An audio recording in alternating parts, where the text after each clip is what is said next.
Hello, friends. This is Dave Hurwitz, executive editor at ClassicsToday.com, here with random reviews from the Overflow room. And we should be using a lot of tam-tam because we're talking about Holst and the Planets, which has some fabulous tam-tametry in it. Oh my God, I played it. I played it a couple times, but most famously with the Stanford Symphony Orchestra under Andor Toth, the cranky Hungarian conductor. And oh my goodness, did I have such a good time doing the Planets. In fact, I just have to tell a little story, which I've mentioned before, but again, it has to do with the Planets. Because I was an amateur, and there were people who went to actual music school who were playing percussion and knew what they were doing. I showed up at every rehearsal. I was extremely, extremely loyal. And I was playing the Glockenspiel solo in Jupiter and the Tam-Tam in Mars and other places. Oh, God, it was fun.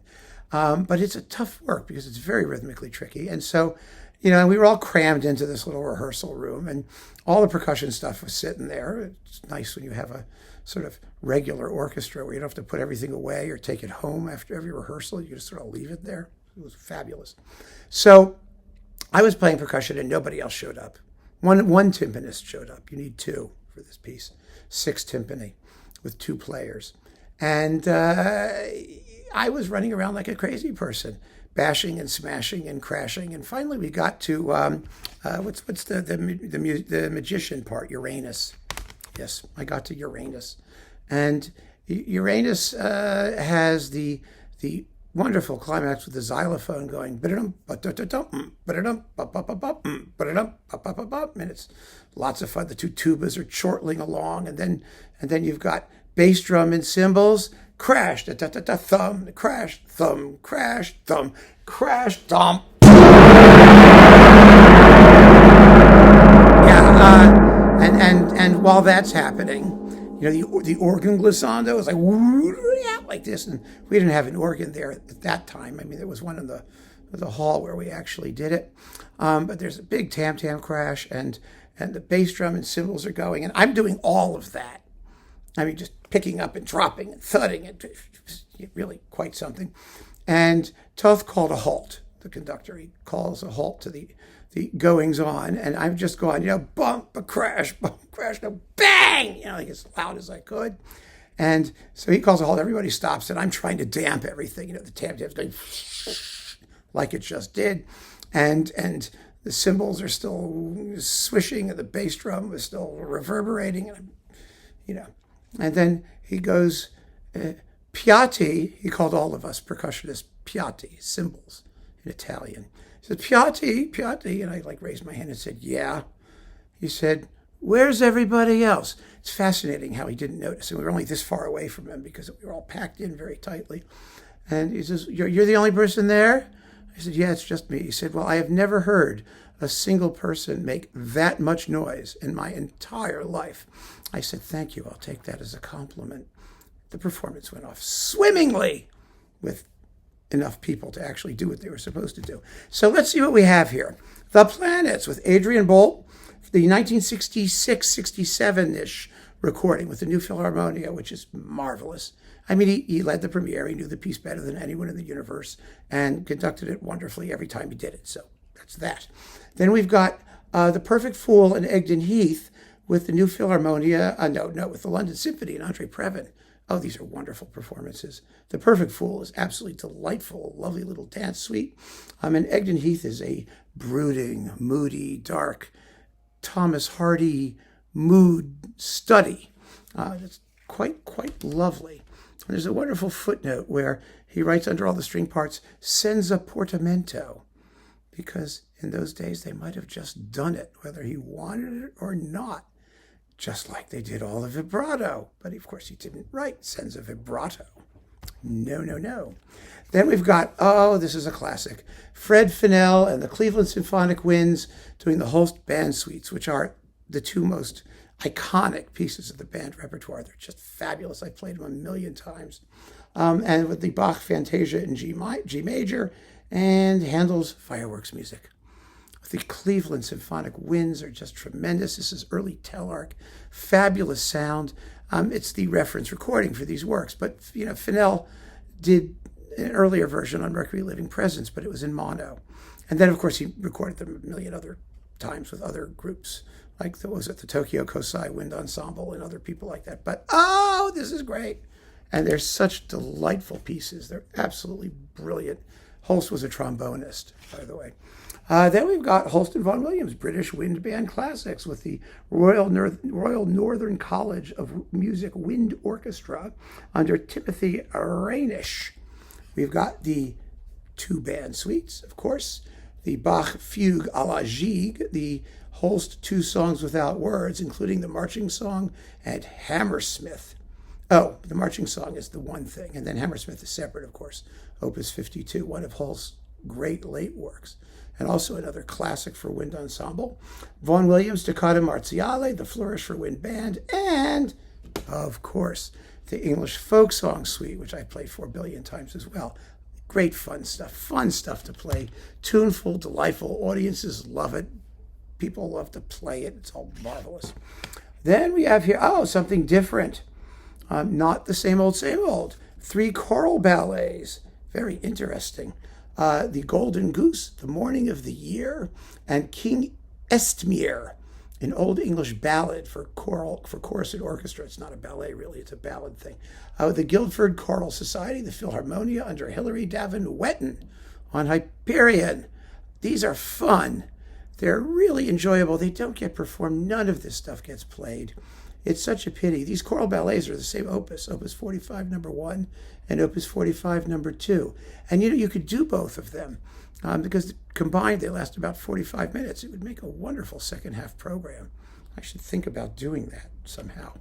But it's on Hyperion, and it's really, really cool, especially if you want to explore Holst beyond the planets. I mean, his level of composition was really mostly very, very good once he got settled, after his earlier works, such as appear on this thing.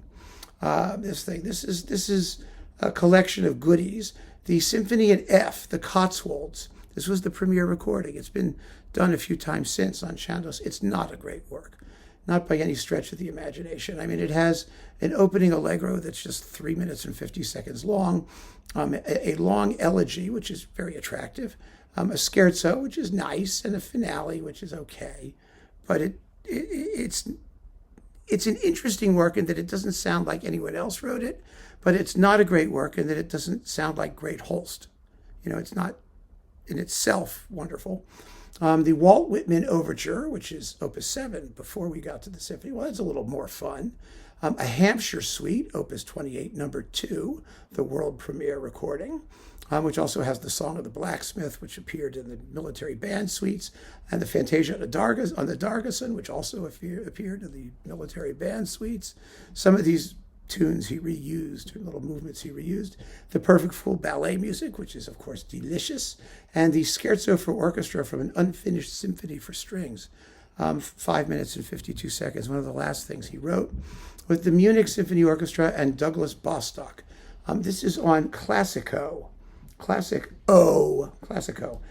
Bostock did tons and tons of stuff for this label, most of it fairly second rate, to be honest. I mean, it just was, but it was adventurous repertoire. Most of what he did was adventurous repertoire, so it was worth listening to. Then when something better came along, we sort of went for the something better, but I've always hung on to that because it's good to have. This is an interesting disc, collection of stuff with Andre Previn, Malcolm Sargent, Charles Groves, Imogen Holst, and Stuart Bedford. Whoa! We've got the Perfect Fool Ballet and Egdon Heath, which was also coupled to the Adrian Boult Planets that we talked about previously, with London Symphony and Previn. Benny Mora, the BBC Symphony with Malcolm Sargent. This was from 58. The orchestra sounded much better when Adrian Boult did it and other people subsequently. But, it was nice to have. That's a fun piece. Sargent sticks around for the St. Paul's Suite, which is, just a charming little short work. The Short Festival Te Deum with Charles Groves. Well, it is short, and it's festive, and it's in English, and it's tuneful and charming. It really is. It's fun to listen to. Psalm 86 with Ian Partridge, Ralph Downs, organ, the Purcell Singers, the English Chamber Orchestra, and Imogen Holst. And then the Brook Green Suite with the English Chamber Orchestra under Stuart Bedford.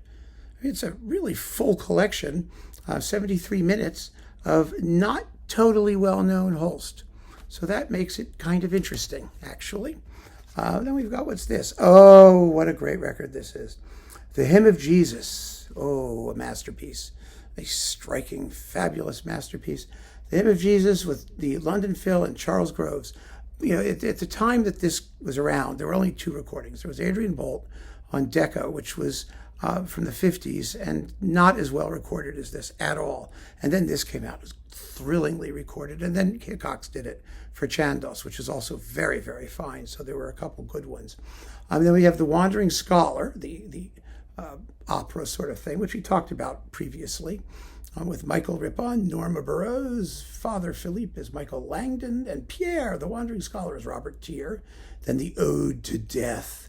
Ooh, 11 really spooky, creepy minutes with some fabulous writing for organ pedals. Oh, gosh, it's wonderful.